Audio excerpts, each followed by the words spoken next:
বাংলার সৌভাগ্য যে বাংলা এখন শিল্পপতিদের এবং শিল্পের আনাগোনা বাংলায় ইন্ডাস্ট্রিয়াল একটা নতুন ডেস্টিনেশন তৈরি করে দিয়েছে। আগামী 21 তারিখে বেলা 2টোয় আমরা শালবনীতে জিন্দালদের পাওয়ার প্ল্যান্ট আমরা উদ্বোধন করতে যাচ্ছি। ইন্ডাস্ট্রি তৈরি করার জন্য ডিম্যান্ডও বেড়েছে, কারণ আমরা 6টা ইকোনমিক করিডোর করছি, আমরা ডেডিকেটেড ফ্রেট করিডোরের সাথে কাজ করছি এবং এই ধরনের অনেক বেড়েছে।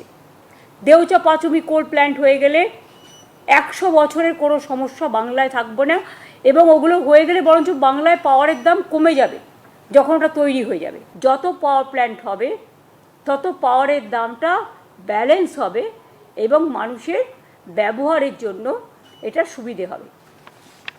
এইসব চিন্তা করেই পাওয়ার প্ল্যান্টের ওপরেও আমরা গুরুত্ব দিচ্ছি।